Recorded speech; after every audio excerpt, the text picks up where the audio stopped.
They were promised a new world where wealth would rise from the soil and survival would come easily. Instead, within a single winter, men who crossed the Atlantic dreaming of fortune were boiling shoe leather, digging up graves, and listening to starving voices cry through the dark that they were already dead. What began at Jamestown was not the clean, heroic beginning people imagined. It was a colony so close to disappearing that for a brief moment, America almost ended before it began. When the first English settlers arrived in Virginia in the spring of 1607, they came carrying an idea that had already been sold to them long before they ever saw the shoreline. In London, the Virginia Company had painted North America as an investment opportunity so extraordinary that hesitation seemed foolish. Wealth, they were told, waited just beyond the Atlantic. Gold might be found inland. Rivers might open a passage toward Asia. Trade goods would surely appear once the colony was established. For the men who boarded those ships, the journey was not framed as survival against impossible odds. It was framed as the beginning of profit. Then they stepped into Jamestown. The place looked defensible, which was almost the only thing it had going for it. A narrow, marshy peninsula reached into the James River, easy to guard from attack, and deep enough for ships to anchor close to shore.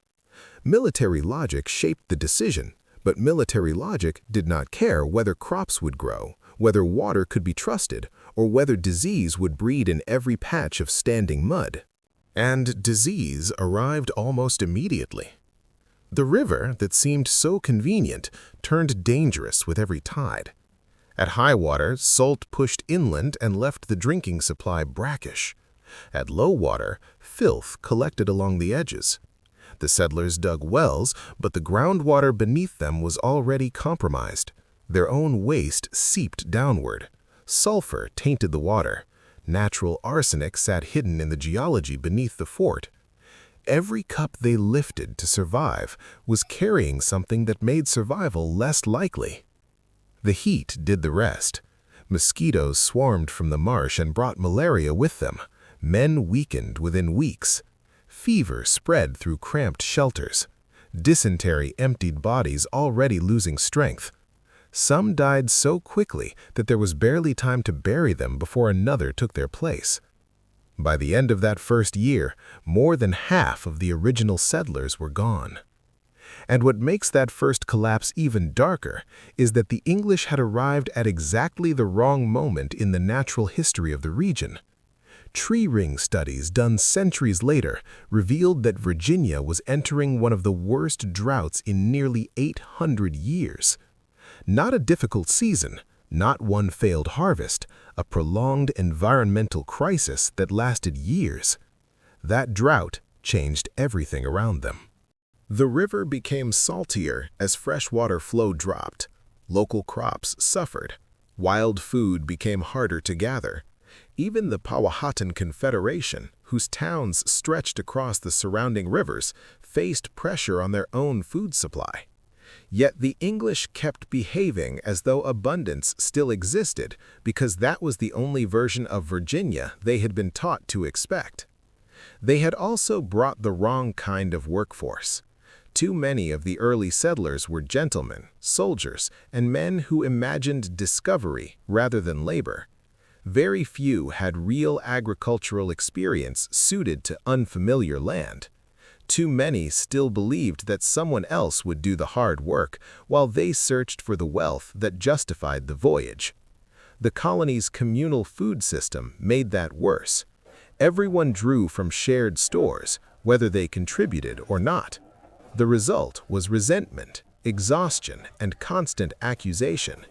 Men blamed each other while the food disappeared. John Smith emerged in that atmosphere because he understood one brutal truth. If discipline failed, everyone died. He forced labor. He imposed direct rules. He demanded that those who would not work should not eat. Under him, Jamestown remained miserable, but it held together just enough to avoid immediate collapse.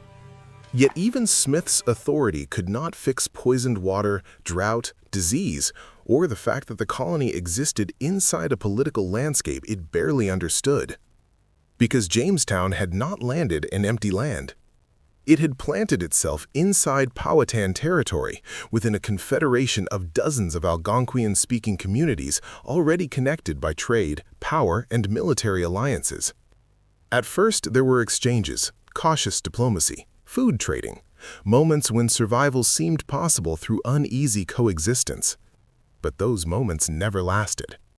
The English demanded corn more often than they offered trust. Armed parties moved outward. Hostages were taken. Food was seized. Every hungry month deepened suspicion. And while the English saw themselves as a struggling colony, many Powhatan leaders saw something else. Strangers who arrived weak, stayed armed, and kept asking for more than they could repay. That tension did not explode all at once. It tightened slowly, season by season, until every failed harvest and every desperate demand pushed both sides closer to open conflict. Meanwhile, back in England, the Virginia Company looked at Jamestown and decided the answer was not retreat, it was scale. A larger rescue was prepared. More ships, more settlers, more supplies, more leadership, more people sent across the ocean under the belief that enough reinforcements could overpower the colony's failures. What no one knew was that the fleet sent to save Jamestown was sailing directly toward a disaster of its own. In the summer of 1609, 9 ships left England carrying what was supposed to be Jamestown's salvation. On board were hundreds of new settlers, fresh provisions, military supplies, and the colony's newly appointed leadership. At the center of that fleet sailed the flagship, the Sea Venture, carrying Sir Thomas Gates, the man expected to restore order and prevent Virginia from collapsing completely. For the Virginia Company, this was the answer to every earlier failure. More bodies meant more labor. More leadership meant stronger control. More food meant time to recover. Then the Atlantic turned violent. A massive storm struck the fleet in open ocean, powerful enough to scatter ships across hundreds of miles. Masts cracked, sails tore loose, water forced its way below deck. For days, sailors fought simply to keep wood above water. When the storm finally passed, the fleet no longer existed as a single fleet at all. 8 ships eventually reached Virginia in damaged condition. The 9th did not. The Sea Venture had been driven onto the reefs of Bermuda. Everyone aboard survived, but the ship carrying the governor, senior officials, and a major share of the colony's critical supplies vanished from Jamestown's perspective without explanation. To those already waiting in Virginia, it looked as if their rescue had sunk into the ocean. And what did arrive only deepened the crisis. Roughly 300 additional settlers reached Jamestown by late summer. Hungry, sick from the crossing, exhausted from weeks at sea, they stepped ashore into a colony that was already barely feeding itself. Instead of relief, Jamestown suddenly had hundreds of extra mouths and almost no extra food. The new arrivals began consuming the winter stores immediately. Some accounts suggest they stripped corn before it fully matured, taking grain that should have lasted into the cold months ahead. The arithmetic became impossible overnight. A settlement that had struggled to feed 200 people now had to feed nearly 500. And then Jamestown lost the one man who had been forcing the system to function. That autumn, John Smith suffered a severe gunpowder burn. The explosion happened under circumstances so unclear that even his contemporaries suspected sabotage, though nothing was ever proven. What mattered was the result. His injuries were serious enough that he had to return to England. In October 1609, he sailed away. His departure created an immediate vacuum. Smith had not been universally liked. Many found him abrasive, domineering, and dangerously aggressive. But he had also been relentless. He pushed work forward when others stalled. He negotiated when possible, threatened when necessary, and understood that hesitation in Jamestown often translated directly into death. Without him, leadership fell to George Percy. Percy was experienced enough to understand the danger, but he lacked Smith's force, and he was physically unwell during much of the crisis. He inherited authority at the exact moment authority mattered most. While the colony was overcrowded, food was vanishing, and relations with the Powhatan Confederation were collapsing. Outside the fort, Powhatan leaders had already reached their own conclusion. The English could no longer be managed through selective trade. Years of armed demands for corn, hostage-taking, and increasingly aggressive English movement into surrounding territory had pushed the relationship beyond recovery. Drought still strained native food supplies, too. Sharing scarce grain with armed foreigners had become politically and practically unsustainable. Then came the warnings. Small English expeditions sent into nearby territories ended badly. Some men were killed, others returned shaken. In one chilling case, dead colonists were discovered with bread stuffed into their mouths. It was not random cruelty. It was a message. The English had crossed an ocean expecting abundance and spent years demanding food from people already enduring environmental stress. Now the dead were being returned with the very thing they had demanded, forced between their teeth. Soon after, John Ratcliffe, a senior council member, led a trading expedition that turned into catastrophe. He was captured by Powhatan warriors. According to English accounts, he was tortured and killed in a way designed not only to punish, but to terrify anyone who heard what followed. And then, Powhatan forces changed strategy completely. Instead of direct assault, they sealed Jamestown. Warriors controlled the woods beyond the fort. Anyone leaving to hunt, fish, or forage risked immediate death. Food trade stopped entirely. Paths to nearby resources disappeared. The English were not stormed, they were enclosed. James Fort became a prison built from its own walls. Inside, around 240 people remained trapped with supplies that were already shrinking faster than anyone had planned. Rations dropped to fractions. Meal was measured carefully, stretched across weeks that everyone knew were leading somewhere terrible. Outside, no rescue appeared. No governor arrived. No ships came carrying enough food to reverse what had already begun. Every day inside the fort now carried the same question. What do people eat when the food ends and the walls cannot be opened? Winter was coming, and Jamestown had already entered the part of history where ordinary human choices begin to disappear. Winter arrived like a sentence already passed. Inside James Fort, the remaining food was divided into portions so small they no longer resembled meals. Half a can of grain per person per day became survival policy, not because anyone believed it was enough, but because it delayed the moment when there would be nothing at all. For a short time, rationing worked. Then, even that disappeared. After that, every living thing inside the walls became food. The horses were slaughtered first because they offered the most meat. When those were gone, dogs disappeared, then cats, then rats trapped in corners, mice caught in storage spaces, snakes pulled from cracks in the fort. Leather belts were boiled until soft enough to chew. Shoes were cut apart and cooked in water thickened with whatever scraps remained. What later archaeology uncovered confirmed that these were not dramatic exaggerations. Bones from horses, dogs, cats, and small animals recovered from the site carried heavy butchering marks consistent with desperate consumption. The written accounts and the physical record matched with disturbing precision. But starvation was doing more than emptying stomachs. It was dismantling minds. Bodies burned through muscle to stay alive. Limbs weakened. Faces sharpened. Swelling appeared in legs and feet, even as flesh disappeared elsewhere. Fevers that might once have been survivable became fatal because there was no strength left to fight infection. And mentally, people began slipping away before death arrived. Men wandered out alone into the woods, despite knowing what waited there. Some lay in bed, unable to rise. Others screamed through the night that they were starving. as if saying it aloud might somehow interrupt what was happening to them. George Percy described figures so thin they looked less like colonists than moving skeletons, staggering through the fort in panic or simply collapsing where they stood.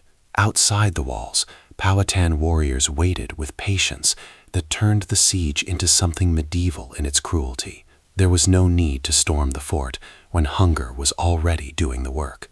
Anyone who ventured out searching for roots, snakes, or anything edible risked being killed before reaching the tree line. Inside, death became ordinary.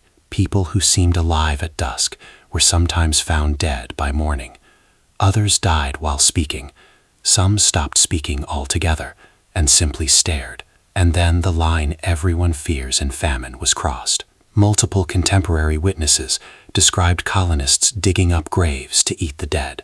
Percy wrote that blood from weaker companions was consumed. At first, later historians questioned whether these stories had been exaggerated for political reasons. Too many people writing about Jamestown had motives, rivalries, and reputations to protect. Then archaeology answered what documents could not.